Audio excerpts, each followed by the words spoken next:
Welcome to Ad 77 podcast. You can see I'm at the ocean. This is Myrtle Beach.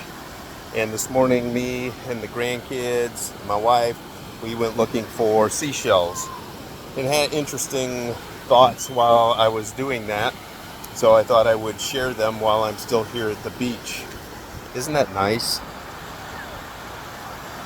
So life is like hunting for seashells. So what do I mean by that?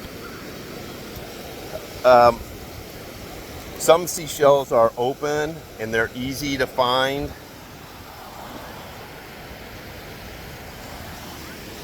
And you can just pick them up.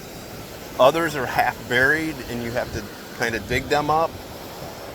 Some are being covered and uncovered by the waves as they crash in.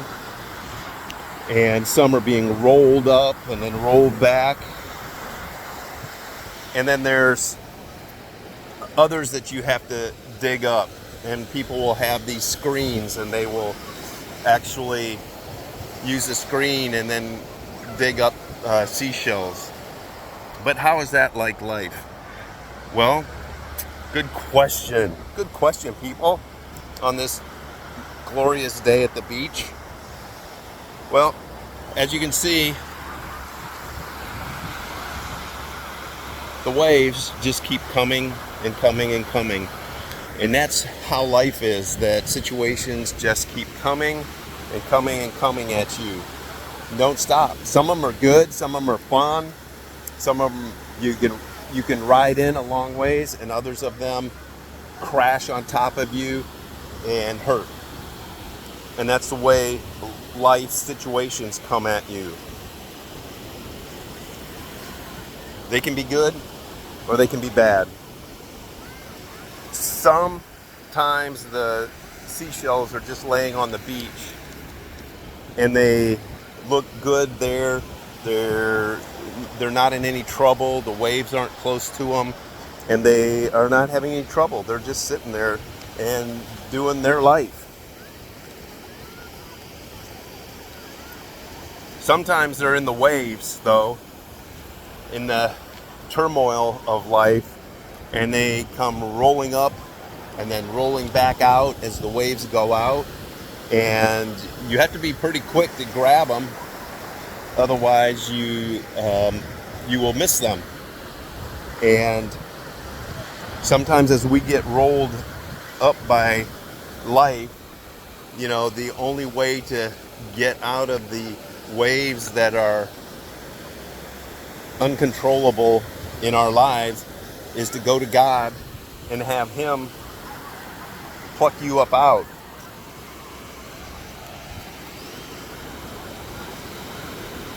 And get you out of the waves.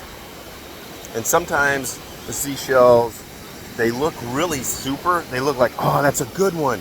And you reach down and you pick it up and it's broken in half. And sometimes people are like that, where life situations, the waves continually crashing at them, both good and bad, and it breaks you, even though they look on the outside like everything's cool, they look great, you want their life and that, but when you get close to them, they're actually broken, and they need God to repair them.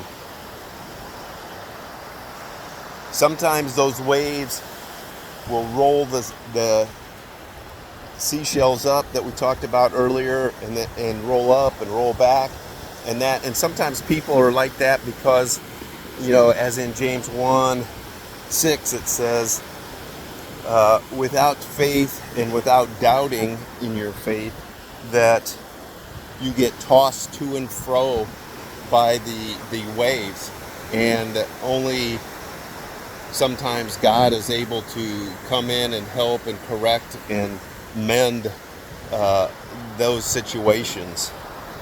So this is just a little quick thought that I had this morning when we were looking for shells, that there are a lot of broken shells on the beach.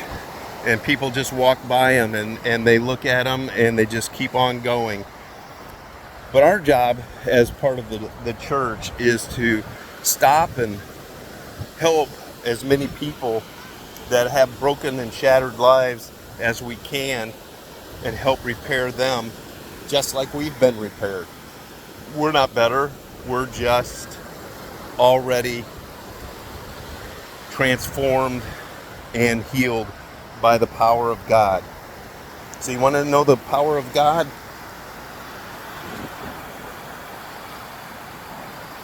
That ocean stretches all the way to Europe, Africa. Yet God says, to this place, to this part, and no more. And God does that in our lives too. He will let trials come because that's how our faith grows. But at some point, God will step in and say, yeah, no more. No more, that's it. Because He's a loving God and He wants the best for us. Well, this was pretty rough because I just winged it, but we'll see how it turned out.